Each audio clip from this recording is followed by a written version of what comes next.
Welcome to BBC News, broadcasting to viewers in North America and around the globe. I'm Duncan Golostani. Our top stories. Britain is warned the next phase of the Brexit talks on trade will be harder than the deal secured so far. Clashes between Palestinians and Israeli security forces break out over President Trump's decision to recognise Jerusalem as the capital of Israel. President Trump declares a state of emergency in California, where wildfires have destroyed hundreds of buildings. And if you don't have millions for a masterpiece, now you can print out your own 3D version.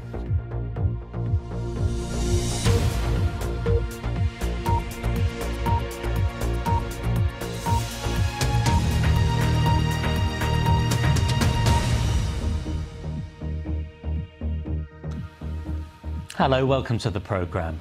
The Brexit negotiations are set to move on to the next stage, talks about Britain's future relationship with the EU. It's after both sides reached a deal on the terms of the UK's departure. But the EU President Donald Tusk has warned that negotiating a new trade deal after Brexit will be even more difficult than agreement on the divorce terms. Our political editor Laura Kunsberg has more. Taking their place at the moment. After 3 days of cajoling, compromise and criticism. It was a good morning for Theresa May. A deal to pave the way to Brexit rather than the jargon she had longed to hear. Sufficient progress has now been made on the strict terms of the divorce. This was a difficult negotiation for the European Union as well as for the United Kingdom. After breakdown on Monday, blocked by her allies at home, a huge weight off the government's stressed shoulders. I very much welcome the prospect of moving ahead to the next phase, to talk about trade and security, and to discuss the positive and ambitious future relationship. Are you going to be celebrating, eh? No. Cracking open the champagne? I'm still working, no. Still more work to do? No celebrations for either side. There have been many compromises and more to come. The agreement implies it will cost between £35 and £39 billion to set our accounts as we leave. There's no final figure, and it could be more, but paid over many years. Both sides say Brits who live elsewhere in the EU and European citizens who live here will have their rights protected. And crucially, for Tory backbenchers, the role of the European Court will be limited. There's a promise there'll be no hard border in Ireland between North and South. A vow their rules and regulations will be aligned if there's no big trade deal. And a time-limited transition period. Oh, we're not making any comment. But what about the DUP, who'd so embarrassed the Prime Minister on Monday? She needs their votes in Parliament, and this week they squeezed some concessions. But in the early hours, Theresa May made the decision to crack on, even though they weren't quite sure. There are still matters there that we would have liked to see clarified. We ran out of time, essentially, but the Prime Minister has decided to go to Brussels in relation to this text, and she says she has done that in the national interest. And the leader of the opposition, speaking at the UN, was even less impressed. This could have been done some time ago. The referendum took place in 2016. We're now right at the end of 2017, and this is the first time there's been any signs of any movement to go on to phase 2. But Tory relief washed over social media, the cabinet falling over themselves to praise their boss. And notable by their absence, most Tory Brexiteers. The ultimate arbiter. Put that in your pipe and smoke it. The real criticism from this man. Amazing, isn't it? British Prime Minister has to fly through the middle of the night to go and meet some unelected bureaucrat who pat her on the head and say, you've met all of our demands, you've made sufficient progress, we can move on to the next stage. I mean, the whole thing's a humiliation. And as one of the brokers in Brussels was only too keen to point out, reaching the next deal to shake on will be harder still. Let us remember that the most difficult challenge is still ahead. We all know that breaking up is hard, but breaking up and building a new relation is much harder. But round here, there's no jubilation. It's more like thank goodness, because these negotiations are intertwined with the Prime Minister's fate. The talks stumble, so does she. The talks muddle through, and so does she. And had there not been this deal at dawn, there'd have been serious rumblings about Theresa May's future. So with progress comes breathing space, but there's compromise, plenty of it. And with that comes winners and losers, and no real guarantees. Getting this far and keeping the peace has strained this street already. The Tory divisions have not disappeared, but agreeing anything has been an achievement. Laura Kunsberg, BBC News, Westminster. The US ambassador to the United Nations has accused the UN of anti-Israel bias and of damaging prospects for Middle East peace. Nikki Haley was responding to criticism of President Trump's decision to recognise Jerusalem as Israel's capital. Earlier, Israeli aircraft hit targets in Gaza, injuring 10 people, while at least 2 Palestinians have been killed in clashes with Israeli troops. Meanwhile, a rocket fired from Gaza has exploded in the town of Sderot in southern Israel. It damaged cars, but there were no report of any injuries. Our Middle East editor Jeremy Bowen reports now from Jerusalem. Palestinian protesters confronted Israeli security forces on the roads leading into all the big towns on the West Bank. Plenty of people have warned that US recognition of Jerusalem as Israel's capital would lead to bloodshed. It has. Casualties and many wounded across Gaza and the West Bank. That land Palestinians want for a state with a capital in East Jerusalem. This is our land. Palestinian, all Palestinian is our land. Mr. Trump, you are wrong. Most Israelis are delighted President Trump has accepted their reality. He said, "We're steadfast here, eternally here since ancient times. This city was given to Jews 3,000 years ago, where the continuation, and the US has recognized that." But the Golden Dome behind him is part of the third holiest place in the world for Muslims. And a few hundred yards away, several thousand Palestinians were going home after the noon prayer. Of this city is that many Palestinians live here. Life can be hard for them. Saleh Shwaiki's home has been demolished twice this year by the Israeli authorities. They give Palestinians very few building permits, while constructing thousands of homes for Jews. I born in this land, and my father and my grandfather, and I will die in this place. Leave it, not for Israelian, not for Jews, and not for the United States. Palestinian areas of Jerusalem were quieter after Friday prayers than many expected. Whenever a crowd formed, mostly of onlookers rather than protesters, the police broke it up.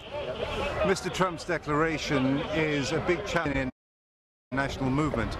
It'll turn into a big defeat for it as well if the Palestinians aren't able to organize a coherent challenge to what's happened and to build on all the international criticism there's been. Israel feels on the up.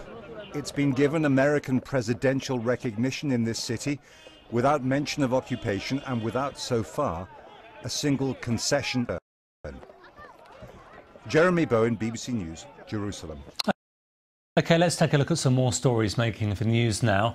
And the United Nations Secretary General has described the killing of 14 UN peacekeepers in the Democratic Republic of Congo as a war crime. Antonio Guterres said the rebel attack on Thursday in the volatile east of the country was the worst on US peacekeepers in recent years. But 5 Congolese soldiers also died. The Argentine Navy says search teams hunting for the wreck of a missing submarine have begun to look in new areas after failing to locate it where it last made contact nearly a month ago. The San Juan disappeared with 44 people on board after reporting an electrical problem off the coast of Patagonia. The former Georgian President Mikhail Saakashvili has again been arrested in Ukraine. He was detained earlier this week, but his supporters managed to free him from a police van. Prosecutors in Kiev accuse him of plotting a coup and receiving illegal Russian funding. And Pope Francis has called for the wording of the Lord's Prayer to be changed. The Pope said the line, "Lead us not into temptation," was a bad translation because, he says, it's not God who leads humans to sin.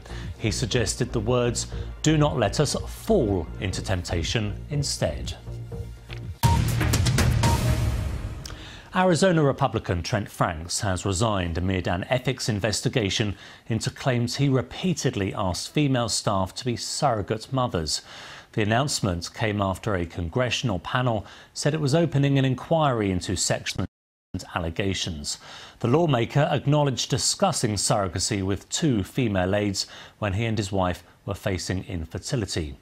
A short time ago, I got the latest on the resignation from our North America correspondent David Willis in Washington.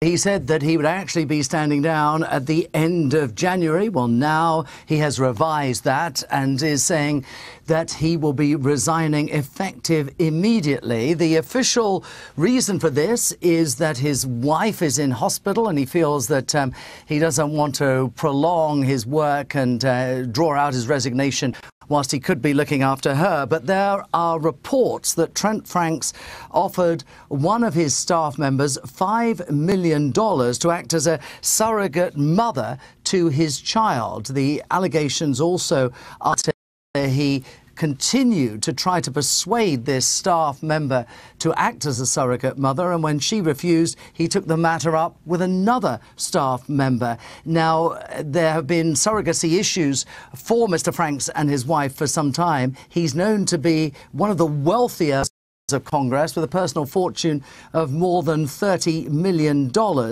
It was after these allegations were brought before the leader of the House, Paul Ryan, that there were calls for Mr. Franks to resign. He is now the subject of a House Ethics Committee investigation, Duncan. David, how is the Republican leadership being viewed as dealing with this? Were they quick to be tough on him?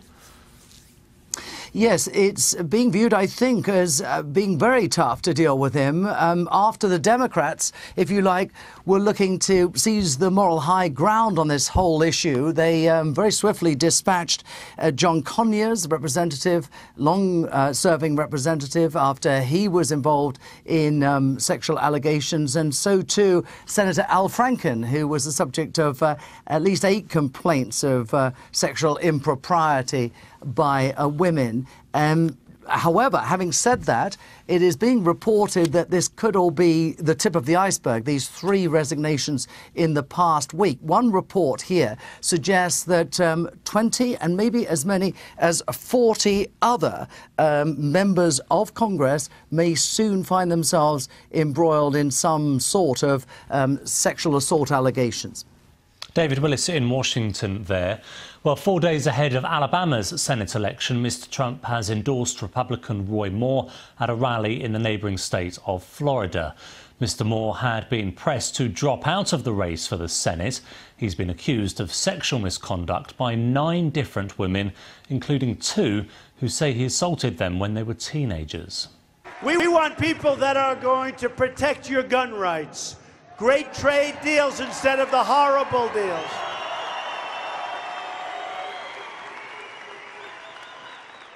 And we want jobs, jobs, jobs. So get out and vote for more. Do it. Do it. Do it. OK, do stay with us here on BBC News. Still to come. The Great Walls of China, the street artist adding colour.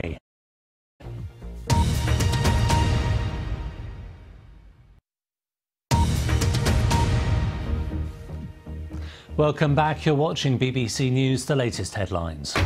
Theresa May has been warned the next phase of the Brexit talks on trade will be harder than the provisional deal she secured on the terms of the UK's departure. And there have been clashes between Palestinians and Israeli security forces during protests against President Trump's decision to recognise Jerusalem as the capital of Israel.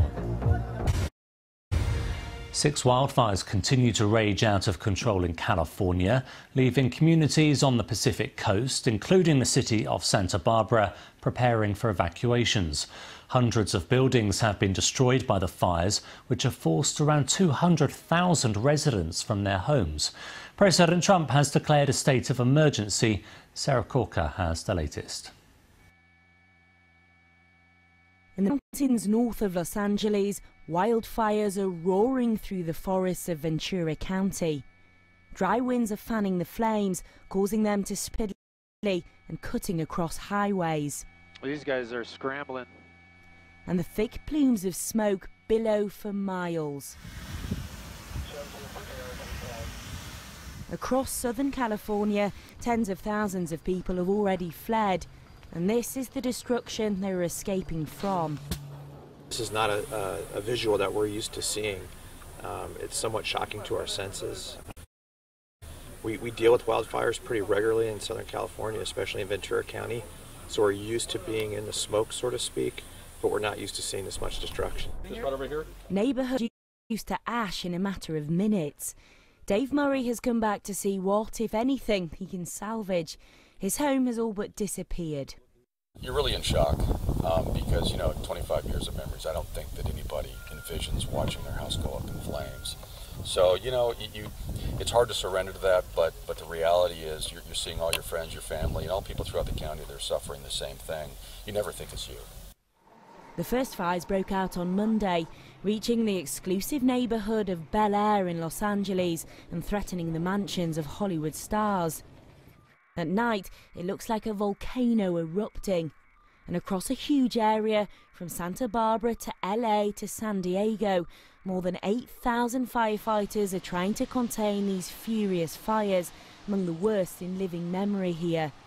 And strong winds are forecast through the weekend, making for extremely dangerous conditions. Sarah Corker, BBC News. Well, earlier I spoke to Aaron D. Bergin, staff writer, host News Group, who's been following the wildfires over the last 24 hours. Whereas yesterday the picture was a lot bleaker, today was kind of the first day that firefighters were able to breathe a sigh of relief as they kind of gained the upper hand in San Diego on the Lilac Fire, which is burning about 30 minutes north of San Diego and Bonsall. Yeah, we're just looking at some pictures actually from earlier, and you can really see the intensity. You're out there as a reporter. How close can you get safely to these fires? As a reporter, you can get very close to the fires, up to the fire line if you so choose. About 10 years ago, when in almost the same exact place in Fallbrook, my photographer and I got stuck inside of a mobile home park that was completely devastated. So you can get close enough to feel the heat. Today was a different day, though. Most of the major spots were knocked down, and firefighters were essentially doing mop-up work and trying to keep the fires at bay while Mother Nature was cooperating. So, Aaron, I guess some people have been able to return to their properties. What kind of things are they finding? Well, today I actually stayed at the Montserrat Country Club, which is a mobile home park that got the initial brunt of the fire, and several people returning to their homes. Some were like we are today, breathing a sigh of relief. Their homes were still intact. Others came back to just utter devastation. The only things left recognizable being, mailboxes with their names on it. Essentially, everything else was in ruins, and that's a scene that heat itself over the next days as evacuation orders are lifted and people are able to go back to their properties. Yeah, it must be devastating for people, Aaron. Just seconds ago, we were showing pictures of some horses at stables being set free and moved to safety. It's also incredibly dangerous for animals, isn't it? It is. We've had about 25 horses die. the fires were so swift in the early going on Thursday that people weren't able to get their horses into the paddocks or out of the paddocks, so they had to let them go and hope that they could find their way out. And, in some cases that didn't happen. When I went to the States today, there was a woman outside screaming for her dog, whom Animal Control tried to rescue the night before, but the dog ran away. And, that was really heartbreaking to see someone just calling out for their dog and, with no response. Yeah, I guess we're going to hear more and more of those kinds of sort of personal tragedies, aren't we? Tell me about the winds, Aaron. What are the forecasts looking like for Saturday and Sunday? So today was, again, Mother Nature really cooperated today. Whereas yesterday we had gale force winds gusting up to 50, 60, 70 miles an hour in some places. Today was relatively calm. Tomorrow we're supposed to see winds start to pick up just a bit, but Sunday is a day where they're forecasting some really major winds again. And, firefighters right now are trying to take advantage of that 48-hour window to really get a containment on the Lilac Fire and other incidents that are burning in Southern California. That was Aaron D. Bergen from the Coast News Group speaking to me a short time ago. Now, if you've ever wanted to own a Rodin or a classical Greek statue, but your budget won't allow, well, now's your chance.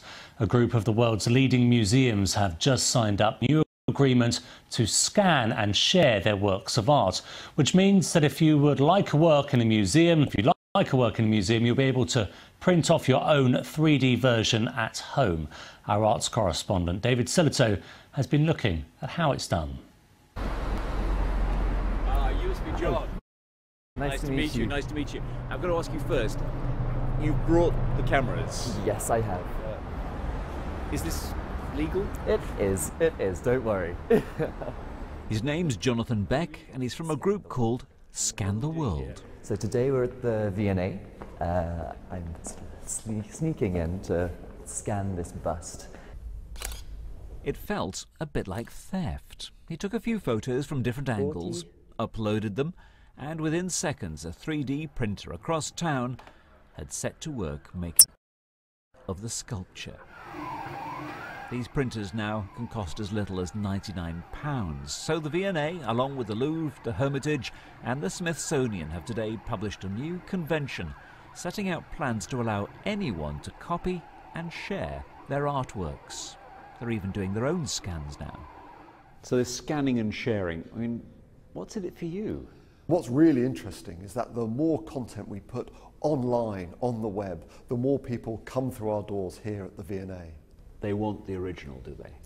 I think there's something about the human condition that they always, ultimately, despite seeing it on a screen, want to come and see the artifact for themselves. I've got a special gift. I'm looking forward. Yeah, here he is. Meanwhile, in the sculpture gallery, Jonathan was back. How long did this take? That took about 6 hours to print. Cost? About 30p. 30p. There's the future. David Silito, BBC News, the Victoria and Albert Museum.